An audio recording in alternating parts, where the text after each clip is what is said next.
Bem-vindo a todos. Nós vamos para a segunda etapa do nosso vídeo sobre cruzamentos de gado leiteiro e nós vamos dar uma recapitulada sobre o que foi falado no vídeo anterior. Nós vimos no vídeo anterior que um rebanho médio da região sudeste, os produtores têm animais muito azeboados, tipo 1/4, e animais muito europeus, tipo 7/8. O produtor fica num grande dilema. Ou ele alimenta e maneja os animais pelo padrão dos animais mais azeboados, ficando os animais mais europeus submanejados, ou ele vai manejar os animais pelo padrão dos animais europeus, ficando os animais azeboados supermanejados. O produtor perde produtividade, perde lucratividade, aumenta o prejuízo. Por outro lado, nós temos que de 20% a 30% dos bezerros que nascem são perdidos porque ou são muito azeboados ou são muito holandesados. E aí o produtor não consegue fechar a conta. Nesse vídeo agora nós vamos ver como que as outras cadeias produtivas da agropecuária ou da indústria conseguiram fazer para ter ganho de produtividade, porque se você não tiver ganho de produtividade, você não fecha a conta no final do mês. Todo melhoramento genético hoje é baseado no trabalho que foi feito no melhoramento genético do milho. O milho trabalhou numa estrutura em forma de pirâmide, onde muitos poucos produtores de alto nível fazem a seleção das variedades de milho. Hoje, esses produtores basicamente são as grandes indústrias. Fazem os cruzamentos das diferentes variedades de milho que eles querem, buscando genes para o tipo de milho que eles querem no momento. Produzem a semente base. Essa semente base é repassada para multiplicadores, que vão multiplicar essa semente, produzindo o milho híbrido, que é o milho que se tem hoje no mercado. Abaixo, na parte de baixo da pirâmide, nós temos os produtores de milho que vão produzir o milho grão. O produtor não perde tempo fazendo o melhoramento genético, porque é um trabalho muito caro e muito tecnológico. Ele vai se especializar em comprar uma boa semente e produzir o melhor possível um bom produto.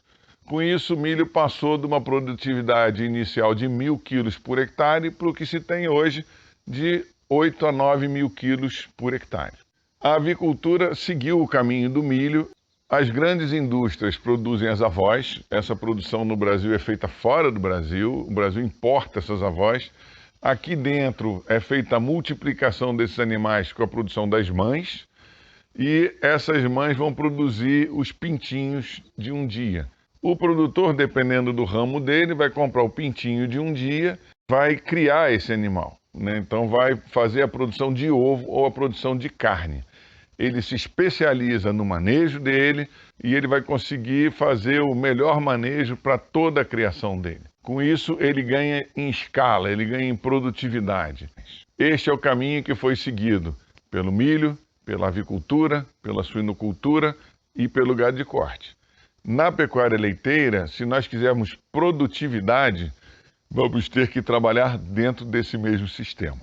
Como trabalhar? Mesma coisa, aquela pirâmide, onde na ponta superior da pirâmide tem os grandes rebanhos, que podem ser do Brasil ou fora do Brasil. Fora do Brasil, selecionando as linhagens europeias, né, para produzir sêmen. E dentro do Brasil, as grandes fazendas selecionando animais puros, no caso da raça Gir ou da raça Guzerá leiteira, quando nós estamos trabalhando com gado leiteiro. Esses criadores da elite vão revender esse material para uma camada intermediária que são os multiplicadores. Esses multiplicadores vão comprar essa genética das grandes fazendas, multiplicam esses animais dentro da sua fazenda, então eles vão fazer aumentar esse número de fêmeas Gir e vão inseminar essas fêmeas Gir com touro holandês de alta linhagem, produzindo o animal F1.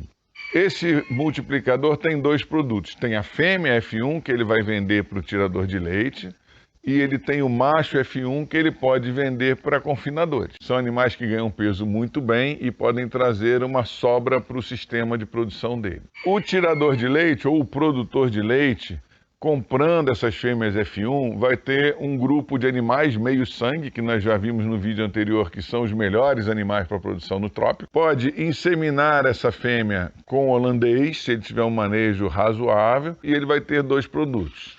O macho, que pode ser recriado, o macho 3/4 pode ser recriado para ser vendido para confinamento, e a fêmea 3/4 que ele pode recriar para tirar leite. As fêmeas 3/4, para quem tem um sistema um pouco mais intensivo, é a fêmea ideal, porque ela dá leite sem bezerro, ela aguenta a temperatura, ela aguenta carrapato. O que ele vai jogar na fêmea 3/4, que era o grande problema do vídeo anterior? Nesse caso, ele vai jogar um touro zebu de corte. E todos os produtos que nascerem vão para abate, tanto macho quanto fêmea. No caso do produtor ter um sistema de produção mais rústico, onde o animal 3/4 não se adapta, na meio-sangue, em vez de ele inseminar com holandês, ele vai cruzar essa fêmea com um zebu de corte. A raça do zebu pouco importa. Esses animais vão para abate, tanto macho quanto fêmea.